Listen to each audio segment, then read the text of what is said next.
Assalamualaikum warahmatullahi wabarakatuh. Sekarang kami kelompok 1 akan menjelaskan materi mengenai rumah dan pemukiman. Pertama-tama, saya akan menjelaskan pengertian rumah dari beberapa tokoh. Pertama, menurut Newmark pada tahun 1977, ada 3 istilah tentang rumah sebagai tempat tinggal. Yang pertama adalah shelter, yaitu sebagai suatu tempat berlindung secara fisik. Yang kedua, house sebagai tempat bagi manusia untuk melakukan kegiatan sehari-hari. Dan yang ketiga adalah home sebagai tempat tinggal atau hunian bagi orang atau keluarga yang merupakan sebuah lingkungan psikososial. Kemudian ada juga pengertian rumah menurut WHO. Rumah adalah struktur fisik atau bangunan untuk tempat berlindung, di mana lingkungan tersebut berguna untuk kesehatan jasmani dan rohani, serta keadaan sosialnya, baik untuk kesehatan keluarga dan juga individu. Kemudian berdasarkan UU RI nomor 4 tahun 1992, rumah adalah struktur fisik yang terdiri dari ruangan, halaman, dan area sekitarnya yang dipakai sebagai tempat tinggal dan sarana pembinaan keluarga. Selanjutnya adalah fungsi rumah. Rumah merupakan lingkungan yang paling dekat dan sangat penting bagi kita, karena hampir setengah dari kehidupan kita dihabiskan di rumah. Setelah penat bekerja seharian, kita melepaskan lelah dan beristirahat di rumah, baik istirahat di siang hari maupun tidur lelap di malam hari. Rumah dianggap sebagai tempat yang memenuhi kebutuhan psikologis dasar, seperti keselamatan, kenyamanan, rasa kontrol, dan kepemilikan rumah, dan juga perasaan teritorialitas. Menurut Parwawati, dalam Budi Harjo tahun 1984 mengatakan bahwa fungsi rumah bagi orang hidup saat ini semakin penting. Di samping tempat berlindung, rumah juga berfungsi sebagai tempat berlangsungnya proses sosialisasi, yaitu proses di mana seseorang individu diperkenalkan pada nilai-nilai, adat kebiasaan yang berlaku dalam masyarakat. Juga rumah berfungsi sebagai tempat untuk memenuhi kebutuhan hidup seseorang seperti kebutuhan bergaul, kebutuhan rasa aman, dan kebutuhan untuk mengaktualisasi diri, serta rumah juga sebagai wahana untuk mengasuh anak hingga dewasa. Kemudian Hadisa Bari Yunus pada tahun 1994 mengemukakan bahwa fungsi rumah dapat dikelompokkan ke dalam 3 kelengkapan, yaitu kelengkapan non-komersial, kelengkapan komersial, dan kelengkapan kombinasi antara komersial dan non-komersial. Nah, yang pertama adalah kelengkapan non-komersial. Kelengkapan non-komersial adalah kegunaan dasar yang dirancang oleh pemilik untuk memenuhi kebutuhan dasar. Kebutuhan dasar di sini maksudnya adalah rumah digunakan sebagai tempat pernaungan dan juga perlindungan. Bentuk pernaungan tersebut diantaranya adalah pernaungan fisik dari hujan, angin, debu panas, dan gangguan binatang. Sedangkan bentuk perlindungannya adalah memberikan rasa aman dan nyaman secara psikologis. Selain itu, kebutuhan dalam berinteraksi dengan anggota keluarga juga menjadi kebutuhan dasar yang harus dipenuhi. Yang kedua adalah kelengkapan komersial. Kelengkapan komersial adalah fungsi atau kegunaan yang dirancang pemilik untuk menghasilkan laba uang. Fungsi komersial ini menjadikan rumah sebagai tempat usaha guna meningkatkan pendapatan keluarga untuk mencukupi kebutuhan sehari-hari. Dalam memenuhi kegiatan komersial ini, penghuni merubah fungsi rumah menjadi tempat usaha. Nah, yang terakhir adalah kombinasi dari kelengkapan komersial dan juga non-komersial. Maksudnya di sini adalah pemilik rumah memakai bagian tertentu dari rumah untuk tempat tinggal, dan sebagian lagi dirancang oleh pemilik untuk aktivitas komersial yang dapat menghasilkan pendapatan. Contohnya adalah ruko atau rumah toko. Nah, selanjutnya adalah pemukiman. Pemukiman adalah gabungan dari beberapa rumah. Nah, kemudian kawasan pemukiman didominasi oleh lingkungan hunian dengan fungsi utama sebagai tempat tinggal yang dilengkapi dengan prasarana dan sarana lingkungan, tempat bekerja yang memberi pelayanan dan kesempatan kerja terbatas yang mendukung kehidupan dan penghidupan. Kemudian, menurut Amiranti dan Sutami, menyatakan bahwa pemukiman sebagai suatu sistem merupakan sebuah lingkungan hidup manusia yang mempunyai ketergantungan dan kesetimbangan antara ekosistem dan sosial sistem. Ekosistem sendiri terdiri dari unsur biotik dan abiotik yang memuat kondisi fisik dan fisiologis lingkungan dalam suatu standar untuk mencapai kenyamanan dan kepuasan fisik maupun fisiologis. Sedangkan Sosial sistem memuat unsur jiwa manusia sebagai pribadi dan sosial untuk memenuhi kebutuhan psikologis dalam berkegiatan dan berperilaku dalam lingkungannya. Kemudian menurut Sangalang dan Aji,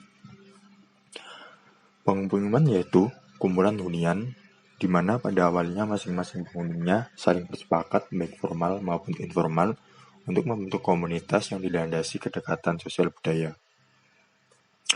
Hubungan sosial budaya dan kemampuan masing-masing individu untuk beradaptasi serta membangun relasi sangat mempengaruhi perkembangan permukiman itu sendiri.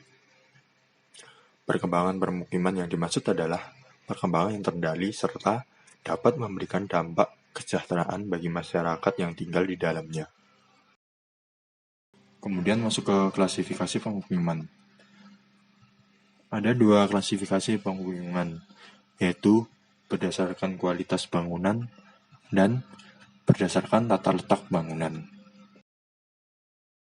Menurut Wibowo, kondisi permukiman berdasarkan kualitas bangunan secara umum dapat dibedakan menjadi 2 kelompok, yaitu permukiman kualitas tinggi merupakan kelompok perumahan yang terbentuk dari sekumpulan rumah-rumah yang berkualitas baik, atau dapat dikatakan bangunannya sudah permanen. Kemudian yang kedua adalah permukiman berkualitas rendah, yaitu kelompok perumahan yang terbentuk dari kumpulan rumah-rumah berkualitas kurang baik, atau bangunannya semi permanen, tidak permanen, dan kumuh. Misalnya di kota-kota besar, banyak para masyarakatnya yang membuat rumah di pinggir sungai karena mereka sendiri tidak mempunyai lahan untuk membuat rumah. Biasanya rumah-rumah di pinggir sungai itu dapat dikatakan tidak layak dihuni karena sewaktu mereka berpikir mereka membangun rumah apa adanya, yang penting bisa tinggal di situ. Karena bisa saja sewaktu-waktu mereka digusur oleh pemerintah. Kemudian kondisi permukiman berdasarkan tata letak bangunan. Kondisi permukiman berdasarkan tata letak bangunan secara umum dapat dibedakan menjadi 2 menurut Widodo, yaitu permukiman teratur atau kelompok perumahan yang dalam pembangunannya terencana dengan baik. Kemudian permukiman tidak teratur atau kelompok perumahan yang dalam pembangunannya tidak terencana dengan baik.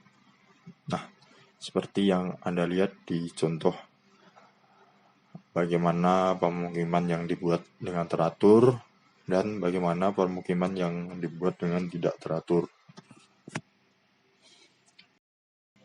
Kemudian masuk ke dalam pola permukiman.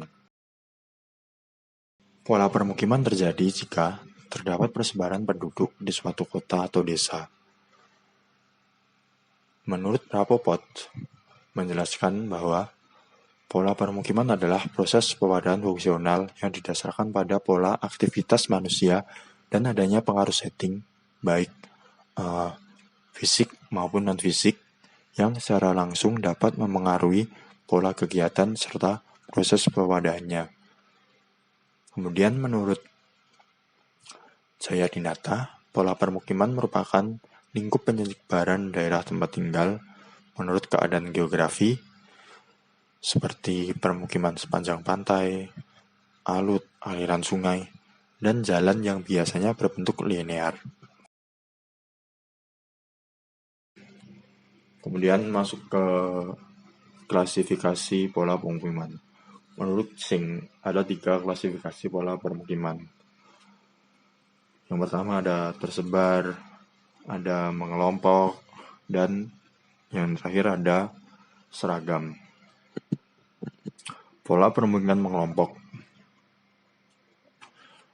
biasanya dipengaruhi karena permukaan lahan yang datar, lahan di daerah itu subur, adanya kebutuhan akan kerjasama, ikatan sosial, biasanya merupakan tempat pertanian atau lokasi industri. Kemudian pola pemukiman tersebar biasanya dipengaruhi oleh topografi yang kasar. Nah, seperti di daerah gunung. Karena permukaan di tempat itu naik turun, maka pola permukiman yang dibuat masyarakat di situ adalah tersebar dan tidak bisa mengelompok menjadi satu karena adanya kendala di lahan wilayah mereka. Kemudian yang terakhir ada pola permukiman seragam. Biasanya pola permukiman seragam dipengaruhi oleh sumber air, jalur drainase, tata guna lahan, kemudian mengikuti suatu jalan. Nah, sekian penjelasan kami mengenai materi rumah dan pemukiman. Terima kasih sudah menonton video ini. Kurang lebihnya kami mohon maaf. Wassalamualaikum warahmatullahi wabarakatuh.